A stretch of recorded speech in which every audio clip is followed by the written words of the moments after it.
Hi, I'm Chucky. At ito ako kapag ako lang mag-isa sa bahay. Hindi nila alam. Pero tuwing umaalis sila, parang humihinto yung oras dito sa bahay. Si Mom, lagi siyang abala ngayon. May laboratory siya ulit. Alam ko birthday niya, pero sabi niya wala na daw iba schedule na available. Para gusto ko sila pigilan, pero hindi ko magawa. Si Dad naman lagi sinasabi, Babalik kami agad. pero alam ko ibig sabihin nun, iiwan nila ako saglit. Chucky, behave ka ha? Sabi nila yan, pero di nila alam behave na ako. Balik kami agad. At yun na, umbalis na sila. Lumapit ako sa bintana. Doon ako palagi nakatingin pag umaalis sila. Hindi muna ako umalis dito. Alam ko munang makita. Hanggang hindi ko na sila makita. At minsan, hindi sapat yung makita lang. Lawan ko rin siguraduhin na hindi ko na sila naaamoy. Kasi pag naaamoy ko pa sila, feeling ko malapit pa lang sila. Ayoko umalis agad. Baka bumalik sila at wala ako. Kaya nandito lang ako nakabantay. Hanggang sa tuluyan na silang mawala sa paningin ko. Miss ko na sila agad. Kahit kalalabas lang nila ng bahay. Pala talaga pagmahal mo sila. Sige kapag wala na talaga sila.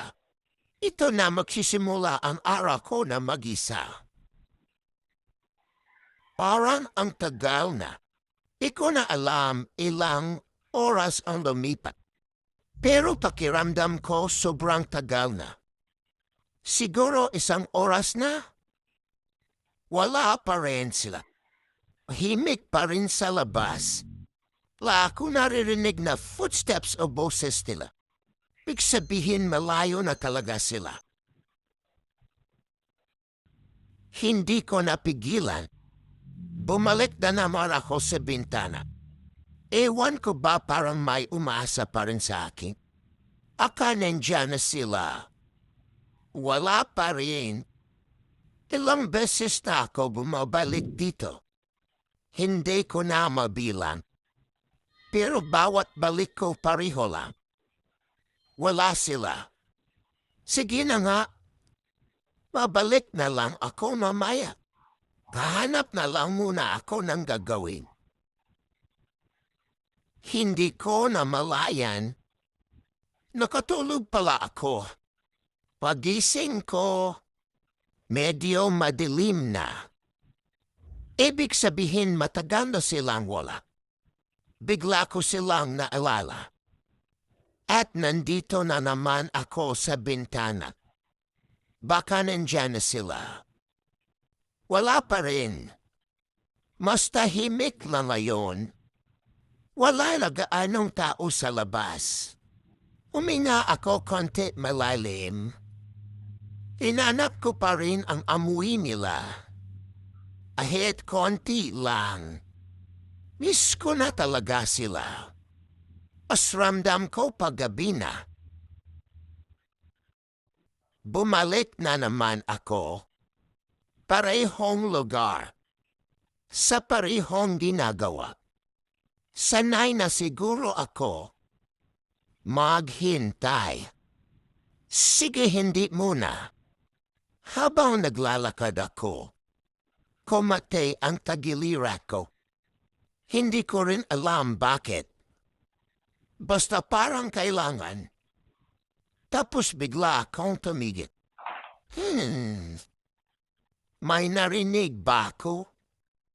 Tinitigan ko yung kusina. Tahimik. Walang gumagalaw. Siguro wala lang. Sige na nga. Hindi na muna ako titingin.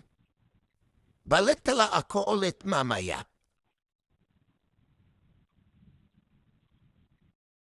Bumalik sana ako. Pero huminto ako sa gitna. Humiga muna ako. Hindi dahil pagod ako, kundi parang may iniisip ako. Naalala ko sila. Yung boses ni Ma'am, yung lakad ni Dad, yung mga simpleng araw na magkakasama lang kami. Ang tahimik kapag wala sila. Parang may kulang. Sige na nga. Titingin na lang ulit ako.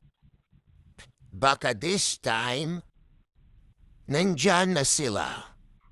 Eto na naman ako. Nakatingin. Maasa. Baka nandyan na sila. Wala pa rin. Ilang beses ko na to ginawa. Pero ganito pa rin. Tahimik. Walang tao. Ginawa. Babalik na lang ulit ako mamaya. Hintayin ko lang sila. Bumalik na naman ako. Hindi ko na alam kung pang ilang beses na ito. Baka this time, wala pa rin. Napabuntong hininga ako. Sige na nga. Babalik na lang ulit ako mamaya. Siguro matagal pa sila. Wait! Paano kung pag-alis ko saka sila dumating? Hindi pwede. Check ko ulit. Baka nandyan na sila. Gabi na, pero parang hindi ko namalayan kasi kanina pa ako naghihintay. Dito ako napahinto. Parang bigla bumigat yung pakiramdam. Di ako pagod sa pagtatakbo. Pagod ako sa paghihintay. Pero kahit ganoon, hihintayin ko pa rin sila. Kasi baka, pag hindi ako tumingin, doon sila dumating. Hindi pwede hindi ako nakatingin. Baka nandyan na sila. Di ko lang nakita. Wala pa rin. Gabi na talaga. Pero nandito pa rin ako. Naghihintay pa rin. Andiyan na sila. Hindi ako makapaniwala. Ang pinto, magbubukas na. Sila na talaga. Mom, Dad, uwi na kayo. Akala ko matagal pa. Akala ko maghihintay pa ulit ako na matagal. Pero bumalik na kayo. Bumalik na talaga kayo. Na-miss ko kayo. Sobra. Kahit ilang oras lang. Parang ang tagal. Pero okay lang. Kasi bumalik kayo. Yun na talaga hinihintay ko. Pag wala kayo, parang kulang ako. Parang tahimik masyado. Pero kapag nandito na kayo, kay na ulit lahat. Di ko kailangan ng madaming bagay. Basta nandito lang kayo. Even if I wait, it's okay. As long as you always come back.